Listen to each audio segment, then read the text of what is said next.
Temper glass ಹಾಕ್ಸು market ಹೋಯ್ತು. ಹೊಸದಾಗಿ ಮಾರ್ಕೆಟಿಗೆ ಏನ್ ಬಂದಿದೆ ಅಂದ್ರೆ, ಸೊ ನೀವೇನಾದ್ರೂ ಬೆಂಗಳೂರು ಟು ಮಂಗಳೂರು ಟ್ರಾವೆಲ್ ಮಾಡ್ತಾ ಇದ್ದೀರಾ, ಕಂಪ್ಲೀಟ್ ಈ ವಿಡಿಯೋ ವಾಚ್ ಮಾಡಿ. ಸೊ ಏನಪ್ಪಾ ನೋಡ್ಬೇಕು ಅಂದ್ರೆ ಬನ್ನಿ ಎಕ್ಸ್ಪ್ಲೈನ್ ಮಾಡ್ತೀವಿ. ನೋಡ್ಬೋದು ನಾವು ಆಲ್ರೆಡಿ ಯೂನಿಕ್ ಗಾರ್ಡ್ಸ್ ಅಲ್ಲಿ ಇದೀವಿ. ಸೊ ಎಷ್ಟೊಂದು ಜನ ಕಸ್ಟಮರ್ಸ್ ಆಲ್ರೆಡಿ ಬಂದು ಟೆಂಪರ್ ಗ್ಲಾಸ್ ಹಾಕ್ಸಿದ್ದಾರೆ. ಸೊ ನೀವು ಕೂಡ ಯಾಕಿನ್ನ ಲೇಟ್ ಮಾಡ್ತಾ ಇದ್ದೀರಾ, ಯೂನಿಕ್ ಗಾರ್ಡ್ಸ್ ಬನ್ನಿ. ನೀವು ಹಾಕ್ಸಿರೋ ಟೆಂಪರ್ ಗ್ಲಾಸ್ ನ ಕೆಳಗಡೆ ಹಾಕ್ಬಿಡೋಣ. ಸೊ ನೋಡ್ಬೋದು ಎಷ್ಟು ಜನ ನಮ್ಮ ಹತ್ರ ಈ ಗಾರ್ಡ್ ಹಾಕ್ಸಿದ್ದಾರೆ ಅಂತ.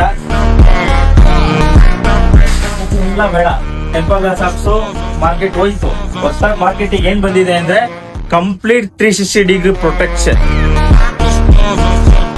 ಬನ್ನಿ ನಿಮ್ಗೆ ಲೈವ್ ಡೆಮೋ ತೋರಿಸ್ತೀನಿ. ಯಾಕೆ ಯೂನಿಕ್ ಗಾರ್ಡ್ಸ್ ಹಾಕ್ಸ್ಬೇಕು ಅಂತ ತುಂಬಾ ಜನ ಕ್ವಶನ್ ಮಾಡ್ತಾ ಇದ್ರಿ ಅಲ್ವಾ. ಸೊ ಇದು ನೋಡ್ಬೋದು ಬ್ರ್ಯಾಂಡ್ ನ್ಯೂ iPhone 17. ಸೊ ಯಾಕೆ ಇನ್ನು ಲೇಟ್ ಮಾಡೋದು, ಬನ್ನಿ ಇದ್ರ ಮೇಲೆ ಡೆಮೋ ಸ್ಟಾರ್ಟ್ ಮಾಡೇ ಬಿಡೋಣ, ಯಾವ ತರ ನಮ್ಮ ಪ್ರಾಡಕ್ಟ್ ವರ್ಕ್ ಆಗುತ್ತೆ ಅಂತ. ಸೊ ನಿಮ್ಗೆ ನಿಯರ್ ಬೈ ಇರೋ ಯೂನಿಕ್ ಗಾರ್ಡ್ಸ್ಗೆ ವಿಸಿಟ್ ಮಾಡಿ. ಎನಿ ಅದರ್ ಡೌಟ್ ಇದ್ರೂ ಕೂಡ ಆ ನಂಬರ್ಗೆ ಜಸ್ಟ್ ಒಂದು ಕಾಲ್ ಮಾಡಿ, ನಿಮ್ಗೆ ಆಲ್ ಡೀಟೇಲ್ಸ್ ಸಿಗುತ್ತೆ.